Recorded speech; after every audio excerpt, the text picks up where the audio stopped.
이번 주 암송하는 말씀 누가복음 1장 28절 말씀 우리 한 번 더 읽어보겠습니다. 은혜를 받은 자여 평안할지어다. 주께서 너와 함께 하시도다. 아멘.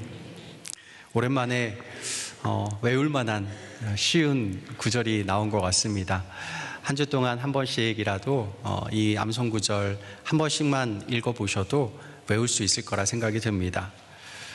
오늘 본문은 주로 예수님의 성탄을 기다리는 대림절 주일에 나누는 말씀입니다. 저도 고척에 온 첫 대림절 주일에 이 말씀으로 설교를 한 적이 있습니다. 기억하십니까? 기억 안 해주셔서 감사합니다. 그러니까 또 할 수 있죠. 네, 똑같은 이야기를 하려는 건 아니고요. 오늘은 이 본문을 대림절의 이야기로 읽으려고 하는 건 아닙니다. 오늘 어버이 주일 믿음을 가진 부모, 믿는 부모에게 가장 큰 바람, 소망, 기도 제목이 있다면 이걸 겁니다. 내 자녀가 예수 믿게 해달라는 거, 끝까지 예수 믿게 해달라는 거, 이게 가장 큰 소망일 거라 생각이 되는데요. 근데 예수 안 믿는 자녀 있다면 이것만큼 힘든 일이 없다는 거 잘 아실 겁니다. 아기를 절대 가질 수 없는 처녀가 아기를 갖는 것만큼 힘든 일이 자녀 예수님 믿는 거예요. 그런 일을 하나님이 마리아에게 행해 주셨죠. 그게 오늘 본문의 말씀이에요. 우리 가정에도 그런 놀라운 역사를 이루어 주시기를 원하는 마음으로 오늘 본문의 말씀을 살펴보기를 원합니다. 어떻게 이런 기적, 말도 안 되는 기적이 일어날 수 있었을까요? 오늘 본문의 답이 나옵니다. 37절 말씀인데요. 같이 읽어보겠습니다. 대저 하나님의 모든 말씀은 능하지 못하심이 없느니라. 아멘. 능하지 못하심이 없으신 하나님의 말씀의 능력인 줄 믿습니다. 오늘 이 말씀을 의지하는 삶이 어떤 삶인지 함께 살펴보고자 합니다. 예전에 교회에서 어느 권사님 댁에 그 권사님에게 특별한 공간이 있었습니다. 부엌 식탁인데요. 부엌 식탁에 그 성경책과 또 기도 노트가 가지런히 놓여 있었어요. 권사님의 기도 공간이었죠. 식탁 벽에는 아크릴 칠판이 크게 붙어 있었습니다. 거기에는 권사님이 암송하는 말씀 또 좋아하는 말씀이 마커로 써져 있었어요. 칠판 옆에는 거울이 붙어 있었는데 식탁에 앉으면 얼굴이 비치는 거울이었어요. 근데 그 거울 하단에 이 마커로 또 적어 놓은 게 있어요. 뭐라고 적혀 있냐면 나는 하나님의 사랑받는 자녀, 그렇게 적혀 있어요. 그러니까 이 식탁에 앉아서 식사를 하면 얼굴을 보면 자기 얼굴이 보이잖아요. 그 밑에 글씨가 보이는 거예요. 나는 하나님의 사랑받는 자녀. 그 옆에는 가족 사진, 교회 행사 사진, 또 구역 식구들과 찍은 사진들이 빼곡하게 붙어 있었습니다. 지난 한 주간 오늘 본문 말씀을 묵상하면서 그때 그 공간이 생각이 났습니다. 그 공간 하나하나로 오늘 말씀이 읽혀지더라고요. 그렇게 읽다 보니까 하나님 말씀을 의지하는 삶에는 이런 게 꼭 필요하구나 깨달아졌어요. 세 가지로 한번 살펴보겠습니다. 첫째입니다. 꼭 필요한 거, 기도방입니다. 능하지 못하심이 없는 하나님의 말씀을 의지하려면 그 말씀을 받는 공간이 필요합니다. 기도 공간이 필요해요. 저는 이 기도 공간을 기도실이라고 부르지 않고 기도방이라고 부르고 싶어요. 기도실이라고 부르면 왠지 교회나 아니면 기도원에 있는 특별한 공간은 기도실을 말하는 것처럼 느껴져서요. 그거 말고 집안에 있는 아니면 일상에 있는 기도방을 이야기하고 싶습니다. 교회에서만 주님 만나면 안 되죠. 집에서도 또 일상에서도 주님 만나야 되죠. 집안에 기도방이 있어야 된다는 이야기예요. 마리아가 천사를 만난 곳 어디일까요? 갈릴리 나사렛이란 시골 동네죠. 거기까지는 아는데 그 시골 동네 어디서 만났을까? 구체적으로 나오지 않아요. 거기가 집안인지 집 밖인지 아니면 한참 밖인지 모릅니다. 마태복음에 보면 나중에 정혼자였던, 마리아의 정혼자였던 요셉도 이 천사를 만나게 되죠. 그때는 어디인지가 정확히 나와요. 요셉이 생각하다가 잠들었어요. 그러다가 꿈을 꿔서 꿈속에서 천사를 만났죠. 그러니까 그때는 밤이었을 거고 장소는 요셉의 침대였겠죠. 요셉에겐 자기 침대가 기도방이었던 거예요. 생각하다가 잠들었다는 건 사실 기도하다가 잠들었다는 얘기니까 침대가 그 기도방이었던 거죠. 마리아 때는 밤은 아닌 것 같습니다. 저도 이게 참 많이 궁금했는데 신학자들도 역사적으로 이걸 궁금해하는 신학자들이 참 많이 있어요. 참 쓸데없는 걸 궁금해하죠. 이런저런 썰들이 있습니다. 그래서 낮이었을까, 밤이었을까, 또 어디였을까 이런 추측들이 난무합니다. 정리를 하면 대체로 밤은 아니었을 것 같고 낮이 아니었을까 이렇게들 이야기를 해요. 뭐 알 수는 없죠. 더 알 수 없는 건 이게 어느 공간인지는 알 수 없어요. 다만 추측할 수 있는 건요, 천사를 만나서 방해 없이 이야기를 주고받을 수 있었으니까 어느 정도 구별된 공간이었을 것이고, 그렇다고 해서 마리아가 가난한 집안 사람이니까 특별한 기도실이 있었던 건 아닐 거예요. 아마도 혼자서 한참 식사 준비하는 부엌이었거나 아니면 룻이 그랬던 것처럼 혼자서 이 밭에 떨어진 이삭을 줍는 들판 한쪽 구석, 그곳이었을 겁니다. 어디였든 마리아를 찾아온 낯선 사람을 보고서 마리아는 단번에 그가 하나님의 사자임을 알아챘습니다. 천사가 날개를 달고 오진 않았을 거란 말이에요. 평범한 사람의 모습으로 왔을 텐데 바로 알아챘어요. 어떻게 알았을까요? 그게 무슨 의미일까요? 마리아의 일상이 기도였다는 거예요. 기도하지 않고는 아마 몰랐을 겁니다. 기도하는 일상이, 그녀의 일상 구석구석에 기도방이 차려져 있었기 때문에 천사가 왔을 때 그가 하나님의 사자임을 바로 알게 된 거죠. 다윗이 그랬어요. 다윗이 광야에서든 굴 속에서든 왕궁에 있을 때도 그 어디서나 기도방을 차렸어요. 그래서 하나님 음성을 그 어디서나 들을 수 있었던 거죠. 마리아도 그랬던 겁니다. 부모로 살아가다 보면요, 뭐가 그리 바쁜지 하루하루가 너무너무 바빠요. 하루 지나가는 게 정말 순식간이죠. 또 아이가 자랄수록 집안에 아이가 차지하는 공간, 아이 짐이 차지하는 공간이 점점 늘어나요.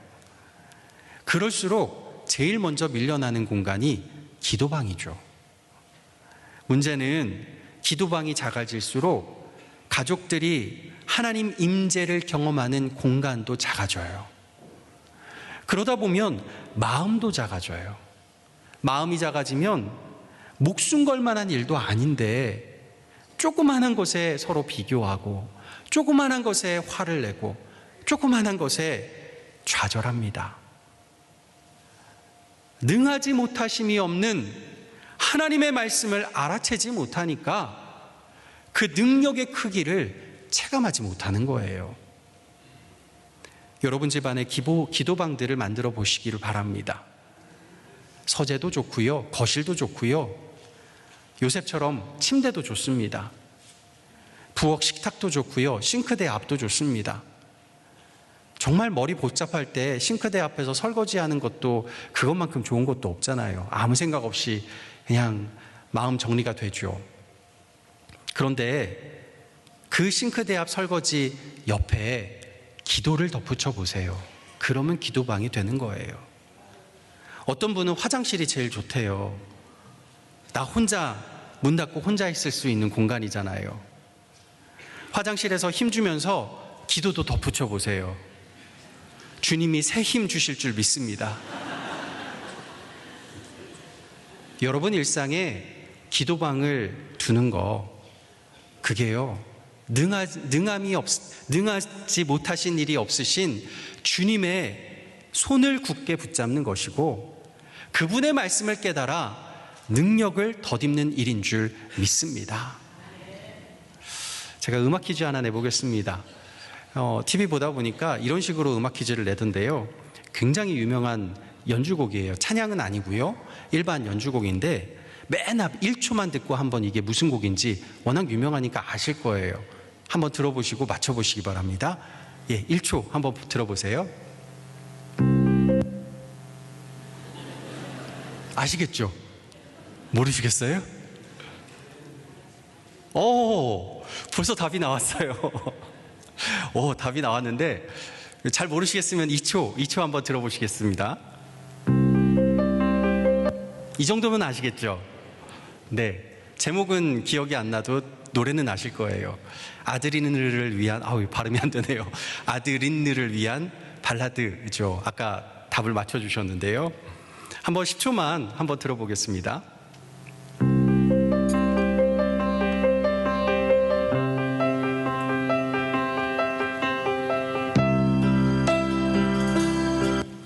네, 다 들을 건 아니고요. 너무 유명한 곡이라 모르시는 분이 없으실 겁니다. 한 남자가 사랑하는 여인을 두고 전쟁터에 나갔다가 다리를 잃고 돌아와서 사랑하는 여인을 대하기가 너무 미안해서 사랑하는 여인을 떠나가면서 지었던 곡이죠. 뻥입니다.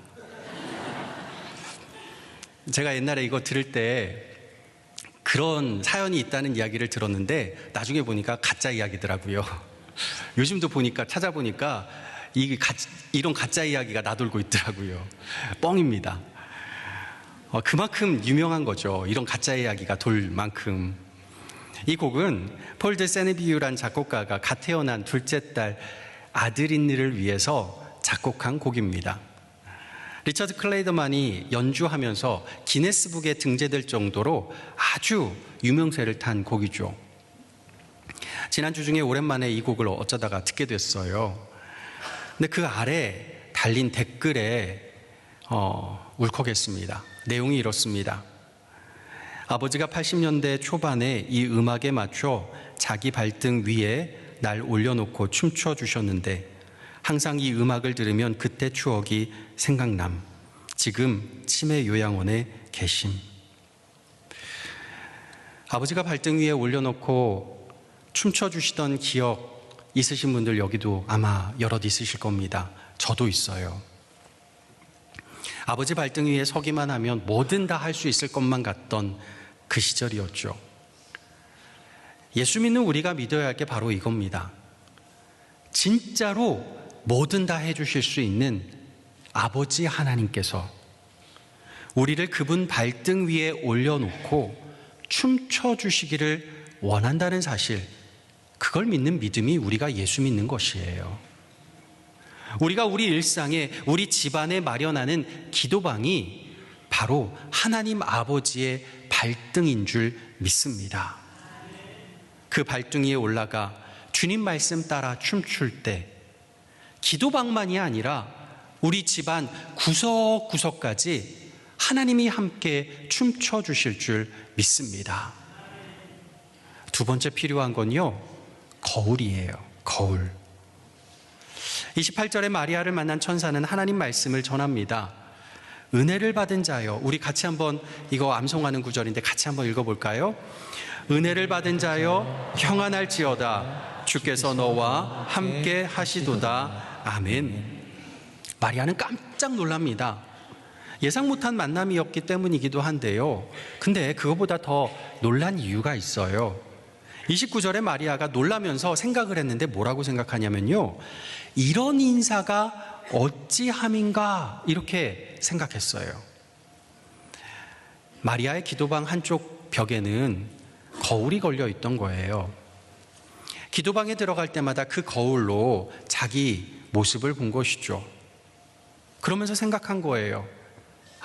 그래, 이 몰골로 어떻게 하나님을 뵐 수 있을까? 이 몰골, 하나님의 은혜를 받을 존재가 못 되는구나. 거울 보면서 그런 생각이 들었겠죠. 그런데 천사가 와서 뭐라 그래요? 은혜를 받은 자요. 내가 은혜를 받은 자라고? 다른 사람이면 몰라도 내가? 정말 내가? 어떻게 이런 인사를 내게 해? 그러면서 놀란 거예요. 거울을 보고 또 보았을 겁니다. 놀라며 깨달았을 거예요. 나는 은혜 받을 수 없는 존재인데 하나님이 내게 은혜 주시고 싶으신 거구나. 그러자 놀라운 믿음의 고백이 나옵니다. 30절과 31절에 천사가 이어서 말하는데요, 반복해서 이야기해요. 네가 하나님께 은혜를 입었느니라 반복해서 말하죠. 그러면서 말해요. 보라, 네가 잉태하여 아들을 낳으리니 그 이름을 예수라 하라 말씀합니다. 전혀 예상 못한 말씀에 마리아가 대답을 하는데 질문을 던져요. 34절에 뭐라고 질문하냐면, 마리아가 천사에게 말하되 나는 남자를 알지 못하니 어찌 이 일이 있으리까? 여러분, 이 말의 뉘앙스를 잘 읽으셔야 합니다. 어찌 이 일이 있으리까? 이 말의 뉘앙스가 뭐냐면요, 이 일이 있을 수만 있다면 내게 이루어지게 해달라는 말이에요.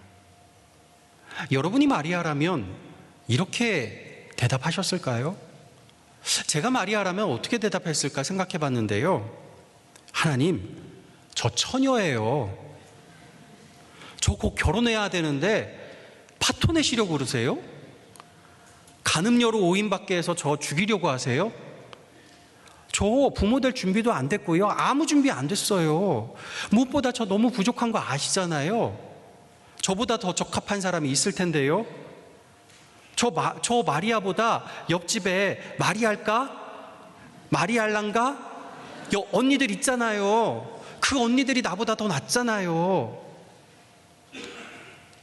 여러분, 근데 그 옆집에 마리알란가 언니 더 나을까요? 어느 분이 이런 글을 쓰셨어요.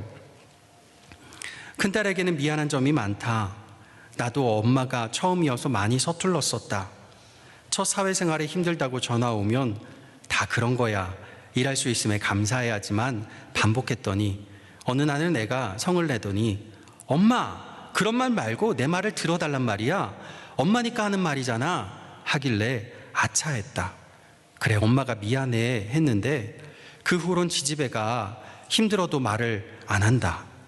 이제는 공감도 해주고 같이 욕도 해줄 수 있고 다 들어줄 수 있는데 맞이라 그런가 책임감을 너무 가득 담고 있다. 힘들면 엄마 생각나는 건 당연한 건데 큰딸에게는 참 서툴렀다. 30 훌쩍 넘은 큰딸에게는 끝까지 엄마가 처음일 거라 늘 미안하다. 첫째만 그런 건 아닌 것 같아요. 둘째에게도 서툰 부모죠. 부모가 된다는 게 그렇지 않습니까? 누구도 완벽하게 준비된 채로 부모가 되는 사람은 없습니다. 첫 아이를 품에 안는 순간 많은 부모들이 이런 생각을 해요. 내가 과연 이 아이를 잘 키울 수 있을까? 아이가 자라면서 예상치 못한 어려움들을 만날 때마다 똑같은 질문을 하게 돼요. 내가 정말 부모로서 맞는 사람일까? 그때 거울이 필요합니다. 화장하지 않은, 있는 그대로의 나를 보여주는 거울. 그래서 주님 은혜 없으면 하루도 살 수 없다고 고백하게 하는 거울이 필요합니다. 그 거울이 기도방 밖에 걸려 있으면 우리를 좌절시키는 거울이 돼요. 하지만 기도방 안에 걸려 있으면 그 거울 아래 새겨진 글씨가 보입니다. 은혜를 받은 자여. 기도의 거울에서 우리 자신의 부족함을 보고 하나님 은혜의 충만함을 발견하는 순간 우리 입에서는 놀라운 믿음의 고백이 나오게 됩니다. 38절의 마리아의 고백인데요, 우리의 고백이듯이 한번 같이 읽어보겠습니다. 마리아가 이르되 주의 여종이오니 말씀대로 내게 이루어지이다. 아멘. 여러분의 기도방에 거울을 걸고 그 밑에 적어 보십시오. 나는 하나님의 은혜를 받은 자. 거울을 볼 때마다 내가 누구인지를 함께 보며 기도하시면 능하지 못하심이 없는 하나님의 능력이 부족한 우리 삶에 충만으로 역사될 줄 믿습니다. 마지막 꼭 필요한 세 번째, 사진들입니다. 마리아의 질문에 천사는 35절에 답을 해요. 성령께서 너에게 임하실 것이니 그분이 이루시리라. 이어서 천사가 말하는데요, 36절에 이렇게 말씀합니다. 보라, 내 친족 엘리사벳도 늙어서 아들을 배었느니라. 본래 임신하지 못한다고 알려진 이가 이미 6달이 되었나니. 하나님은 보이지 않는 성령님의 역사를 보이는 사람을 통해서 경험시켜 주시려는 겁니다. 마리아의 친족 엘리사벳을 붙여주세요. 그녀도 임신할 수 없는 노년에 하나님의 음성을 듣고 임신했다는 거죠. 마리아는 천사의 말을 듣자마자 엘리사벳을 찾아갑니다. 이 당시 문화는요, 처녀가 임신하면 누구나가 돌을 들고 던져 죽이는 문화였어요. 그런 문화에서 엘리사벳은 그녀를 보자마자 뭘 했을까요? 돌을 던졌을까요? 여자 중에 내가 복이 있다, 축복해 줍니다. 유산의 위험이 있는 첫 임신 3달 동안 이 마리아를 자기 집에 데리고 와서 극진히 보살펴 줍니다. 훗날 마리아가 외딴 마국간, 베들레헴 마국간에서 아기 예수님을 낳을 때 그 어둡고 두렵고 낯선 밤에 누구도 도와주지 않는 그 상황에서 그녀의 귓가에 그녀를 격려하고 힘준 목소리가 뭐였을까요? 자기 남편의 목소리? 저는 아니라고 봐요. 막달인 임산부를 거기까지 데리고 와서 그런 허접한 곳에서 아이를 낳게 하는 이 미련퉁이 초년생 남편 목소리는 듣고 싶지도 않았을지 모르겠어요. 그때 그 어린 소녀가 더 어린 아기를 낳는 그 장면에서 마리아가 힘을 얻을 수 있었던 목소리는 아마 몇 개월 전에 들었던 엘리사벳의 목소리, 그 격려의 목소리의 기억이었을 겁니다. 여자 중에 네가 복이 있다. 믿음의 공동체의 격려는 위기의 순간을 버티는 힘이 됩니다. 그래서 기도방에는 사진들을 걸어 놓아야 해요. 내가 기도해 줘야 될 사람들의 사진만 걸어 놓지 마시고 성령님의 역사가 된 믿음의 가족들, 목장 식구들, 교회 사람들의 사진을 한번 걸어 보시기를 바랍니다. 기도 중에 보는 그 사진들에서 우리는 확신하게 돼요. 그때도 역사하셨던 성령님께서 지금도 역사하실 것이라는 사실을요. 코끼리 무리의 사진 하나 보겠습니다. 영국의 한 사진작가가 찍은 사진인데요. 여러분 보시는 왼편에 사진 보면 아기 코끼리가 이 무리에서 좀 뒤처지면서 그걸 포착하고 사자들이 덤벼든 거예요. 그러자 그 모습을 본 어른 코끼리들이 보자마자 막 달려들어서, 왼쪽 사진이에요. 오른쪽 사진이죠. 막 달려들어서 아기 코끼리를 주변을 다 둘러 싸는 겁니다. 그러고 나니까 사자들이 더 이상 덤벼들지 못하고 나중에 떠나갔다고 합니다. 이것이 그리스도의 몸된 교회의 모습입니다. 우리 고척교회의 모습이 이렇게 되어야 할 줄 믿습니다. 코끼리만도 못한 교회가 아니라 최소한 코끼리만큼은 되는 교회가 되기를 간절히 소망합니다. 여러분 집에 붙어있는 사진들에는 이런 사람들이 있습니까? 내가 힘들 때 애워싸줄 사람, 사탄 마귀가 으르렁거릴 때 몸을 던져 기도해 줄 사람. 자녀에게 부모가 그런 존재가 되어야 하고 부모에게도 자녀가 그런 존재가 되어야 합니다. 믿음의 가족인 우리 교회 공동체는 더욱 그러한 존재가 되어야 해요. 믿음의 공동체가 함께 찍은 사진에 그런 믿음의 아름다운 사진들이 걸려있기를 간절히 소망합니다. 함께 예배드리는 사진, 함께 밥 먹는 사진, 위기의 순간에 곁에 있어주고 성령의 역사가 되어준 교회 사람들의 사진이 여러분의 기도방 벽을 빼곡하게 장식하기를 간절히 소망합니다. 여러분, 가족을 사랑하시고 교회를 사랑하시는 만큼 여러분의 일상과 집안에 기도방을 두시기를 원합니다. 그 기도방에 거울을 걸어두시고 거울 밑에는 글씨를 써주세요. 나는 하나님의 은혜를 받은 자. 그 거울 옆에는 믿음의 가족들의 성령 충만한 사진들을 붙여보시기를 바랍니다. 그 기도방에서 하나님의 은혜를 받은 자로서 간절히 기도할 때 능하지 못하심이 없는 하나님의 말씀이 여러분과 여러분 가정에 놀라운 역사를 이루어 주시길 예수님의 이름으로 간절히 축복합니다. 기도하겠습니다. 아버지 하나님, 너무나 부족한 우리를 하나님의 은혜로 가득 채워주시고 우리 기도에 응답하여 주시며 놀라운 일을 이루시는 하나님의 말씀 주심에 감사드립니다. 그 말씀 붙들고 기도방에 들어가 거울에 쓰여진 하나님의 은혜를 경험하며 사진에 기록된 성령의 충만한 역사를 믿고 기도하게 하시고 승리하는 우리 고척교회 되게 하여 주시옵소서. 예수 그리스도의 이름으로 기도하옵나이다. 아멘.